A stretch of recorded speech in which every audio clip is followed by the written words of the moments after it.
जय हिंद बच्चों। आज हम इस वीडियो में पढ़ेंगे मध्य प्रदेश बोर्ड की कक्षा 10 की हिंदी में पाठ 2 के अंतर्गत राम लक्ष्मण परशुराम संवाद दिया हुआ है और इसके लेखक हैं तुलसीदास जी।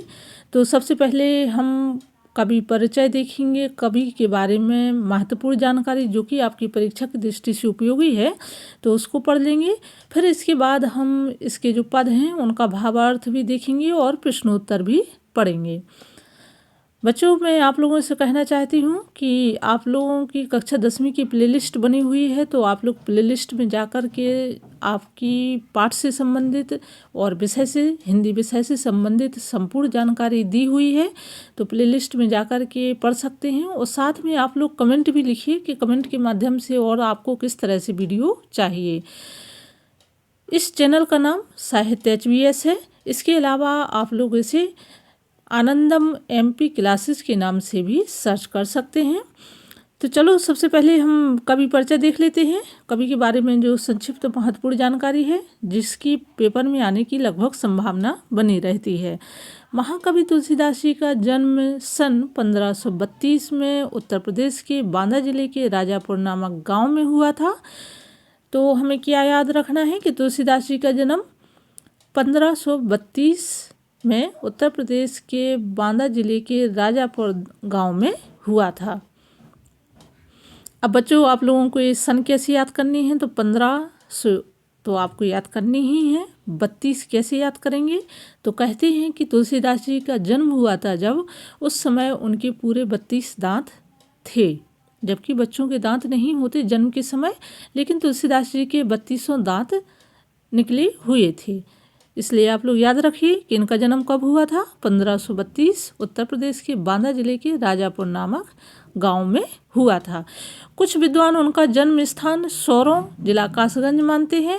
इनका बचपन बहुत संघर्षमय व्यतीत हुआ, क्योंकि सबसे पहले इनकी माता खत्म हुई और फिर इनके पिता और इनकी जो दासी थी जिन्होंने इनकी देखरेख की थी वह भी देहांत उनका हो गया था या ख़त्म हो गई थी, जिसके कारण इनका संरक्षण गुरु नरहरि दास ने किया। उन्हीं की कृपा से इनको राम भक्ति की प्रेरणा मिली। काशी में इन्होंने शास्त्रों का अध्ययन किया। शिक्षा पूर्ण करने के पश्चात इनका विवाह दीनबंधु पाठक की पुत्री रत्नावली के साथ हो गया। रूपवती रत्नावली ने प्रेम में ये सब कुछ भूल बैठे। कौन? तुलसीदास जी उनके रूप सौंदर्य में सब कुछ भूल गए। कहते हैं एक बार रत्नावली मायके गई तो तुलसीदास जी भी आधी रात को नदी पार कर ससुराल पहुंच गए। रत्नावली ने इनके अत्यधिक मोह की निंदा की, मतलब इनका जो पत्नी के प्रति जो प्रेम था, अधिक प्रेम था, तो रत्नावली ने उसकी निंदा की या उसको गलत बताया, जिससे तुलसीदास जी की आंखें खुल गईं। उन्हें इस संसार से वैराग्य हो गया। वे प्रयाग, काशी, चित्रकूट, अयोध्या आदि तीर्थों में रहने लगे। वहीं पर उन्होंने ग्रंथों की रचना की। 1623 में काशी में इनका देहावसान हो गया। तो देखो जन्म कब हुआ था? 1532 और मृत्यु 1623, यानी कि 32 को जो है क्या करना है, 3 को आगे पीछे करना है, तो 23 हो जाएगा। तो इनका देहावसान हो गया था। ये तुलसीदास जी के बारे में महत्वपूर्ण जानकारी है। अब इनकी कुछ रचनाएं देख लेते हैं। तो रामचरितमानस है, आप सबको शायद याद ही होगी। विनय पत्रिका, कवितावली, गीतावली, ठीक है। इसके अलावा जो जानकी मंगल, पार्वती मंगल, रामाज्ञा प्रश्नावली, रामलला नहचू, भरवेंद्र रामायण, ये इनकी जो महत्वपूर्ण रचनाएं हैं। रामचरितमानस में क्या दिया गया है? भगवान मर्यादा पुरुषोत्तम भगवान राम के पावन चरित्र का गुणगान किया है। यह भारतीय संस्कृति, धर्म, दर्शन, समाज और भक्ति से परिपूर्ण ग्रंथ है। कौन सा? रामचरितमानस। इसमें भगवान राम के बारे में बताया है, उनके पावन बहुत ही उच्च चरित्र का इसमें वर्णन किया है। विनय पत्रिका में क्या है? भक्ति भावना से पूर्ण, यानी कि इसमें तुलसीदास जी ने भक्ति भावना का ही वर्णन किया है। किसमें? विनय पत्रिका में। भक्तों के गले का हार है। तीसरी है कवितावली। तो कवितावली में क्या दिया गया है, भगवान राम के जीवन का सरस वर्णन हुआ, यानी कि सरस यानी कि बहुत ही सरल और सहज वर्णन किया। गीतावली में गीतों के माध्यम से राम की कथा प्रस्तुत की गई। तो इसके ये आप लोगों को यदि जीवन परिचय जाता है तो कम से कम 4 या 5 तो आप लोगों को रचनाएं लिखनी होंगी। अब हम कुछ काव्यगत विशेषताएं भी देख लेते हैं। तो भाव पक्ष, कला पक्ष भी होता है। भाव पक्ष किसको कहते हैं, भाव या विचार, जो हमारे मन में भाव या विचार किसी काम के प्रति आते हैं तो उसको बोलते हैं भाव पक्ष, जिसे हम इंग्लिश में क्या बोलते हैं, फीलिंग। भाव को फीलिंग बोलते। मर्यादा पुरुषोत्तम राम के अनन्य भक्त तुलसीदास जी के काव्य में भक्ति की प्रधानता है। शक्ति, शील एवं सौंदर्य के साकार स्वरूप राम ही उनके स्वामी हैं। वे मानवीय मर्यादाओं और आदर्शों के प्रतीक हैं। तुलसी ने राम के द्वारा ही नीति, प्रेम, विनय, शील, त्याग आदि उदात्त आदर्श प्रतिष्ठित किए। तुलसीदास जी के काव्य में लोकमंगल, सत्संगति, समन्वय पर बल दिया है। वे राम के चरणों के दास हैं। तुलसी रस सिद्ध कवि हैं। उनके काव्य में सभी रसों का परिपाक हुआ, किंतु मूल रस शांत है।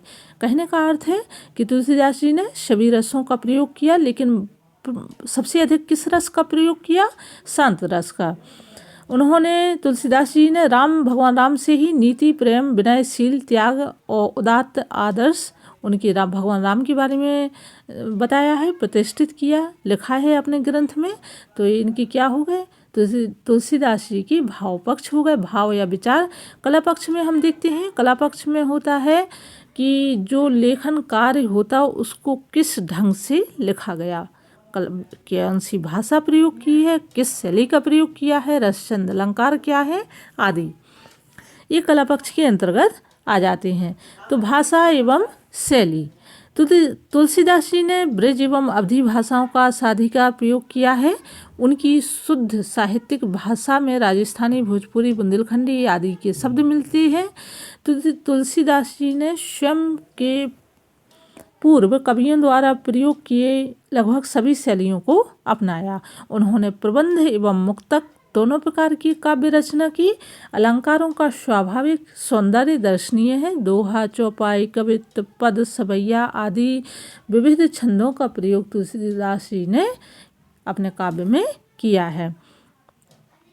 अब हम देख लेते हैं साहित्य में स्थान। तो तुलसीदास जी हिंदी साहित्य के में शीर्ष स्थान, शीर्ष मतलब प्रमुख, सर्वश्रेष्ठ नंबर 1 का स्थान प्राप्त है उन्हें। वे एक भक्त कवि, समाज सुधारक, दार्शनिक, उपदेशक, राजनीतिक उपदेशक, लोकनायक, युगदृष्टा, भाषा पर उनका पूर्ण अधिकार रहा। छंदों अलंकारों का प्रयोग सभी रसों का निर्वाह है उन्होंने बड़ी सफलतापूर्वक किया।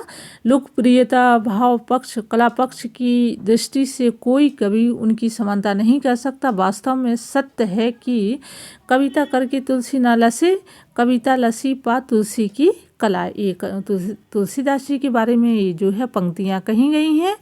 तो साहित्य में स्थान, सर्वोपरि स्थान है वह कौन, तुलसीदास जी कवि, समाज सुधारक, दार्शनिक, उपदेशक, लोकनायक और युगदृष्टा के रूप में उभर कर सामने आए हैं। उनका भाषा पर पूरा अधिकार रहा है।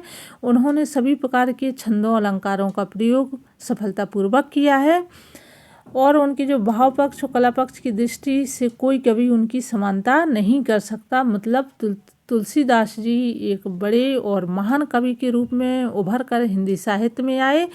तुलसीदास जी ही ऐसे कवि थे जिन्होंने राम के संपूर्ण चरित्र का वर्णन रामचरितमानस के अलावा और अन्य कवि रचनाओं में किया है। तो ये हुआ आपकी तुलसीदास जी के बारे में जानकारी जो आपकी परीक्षा की दृष्टि से उपयोगी है। अब कल हम आप लोगों को देंगे जो संवाद है, तो संवाद के पद और पद की संदर्भ प्रसंग सहित व्याख्या। तब तक अपना ध्यान रखिए, पढ़ाई अच्छे से करिए। धन्यवाद।